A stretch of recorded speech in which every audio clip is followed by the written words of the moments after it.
പുതിയൊരു വീഡിയോയിലേക്ക് എല്ലാവർക്കും സ്വാഗതം. രാവിലെ എന്തുണ്ടാക്കുമെന്ന് ആലോചിച്ചിട്ട് ഇങ്ങനെ നിൽക്കുമ്പോഴാണ് പൂരി ഉണ്ടാക്കാന്നുള്ളൊരു ഇതിലേക്ക് എത്തിയത്. അങ്ങനെ പൂരിക്ക് കനം കുറച്ച് വലിപ്പം കുറച്ച് പരത്തി എടുത്തിട്ടുണ്ട്. അതാകുമ്പോൾ നല്ല രീതിയിൽ അത് പൊന്തി വരും. അപ്പം അത്യാവശ്യം നല്ലപോലെ വെളിച്ചെണ്ണയിൽ ഇട്ടിട്ട് അത് മുങ്ങാൻ വേണ്ടിയിട്ട് വെളിച്ചെണ്ണ വേണം. ഇതുപോലെ ആവുമ്പോൾ നല്ല രീതിയിൽ പൊന്തി കിട്ടും പൂരി.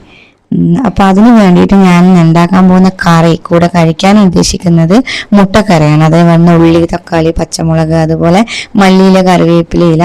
ഞാനൊരു അരക്കഷ്ണം മാഗി ക്യൂബ് ഇട്ടിട്ടുണ്ട്. അതിന് നല്ല ഉപ്പായതുകൊണ്ട് അരക്കഷ്ണം ഇട്ടാൽ മതി.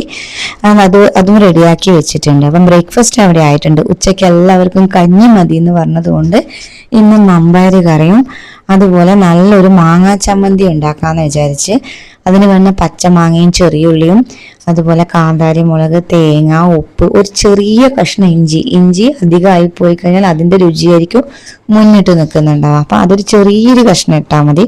പിന്നെ ഉണക്കത്തരണ്ടിയാണത്. അങ്ങനെ ഇതെല്ലാം കൂടി റെഡി ആയിട്ടുണ്ട്. ഇത് തലേ ദിവസത്തെ പുളിശ്ശേരിയാണ്. ആവശ്യമുള്ളവർക്ക് കഴിക്കാൻ വേണ്ടി എടുത്തു വെച്ചതാണ്. അപ്പം അതവിടെ റെഡിയാക്കി വെച്ചിട്ടുണ്ട്. പപ്പടവും വാട്ടി വെച്ചിട്ടുണ്ട്. അപ്പം കുത്തരിയുടെ കഞ്ഞിയാണ്. അതിലേക്ക് ഒരു മിൽമയുടെ തൈരാണ്, കട്ടത്തൈരിൽ അതും ചമ്മന്തിയും മമ്പയറും പപ്പടം എല്ലാം കൂട്ടിയിട്ട് ഉണക്കത്തരണ്ടിയും എല്ലാം കൂടി ഇട്ടിട്ട് ഒരു കഞ്ഞി അങ്ങ് റെഡിയാക്കി. പിന്നെ എല്ലാവരും എൻ്റെ വീഡിയോ സബ്സ്ക്രൈബ് ചെയ്യണം.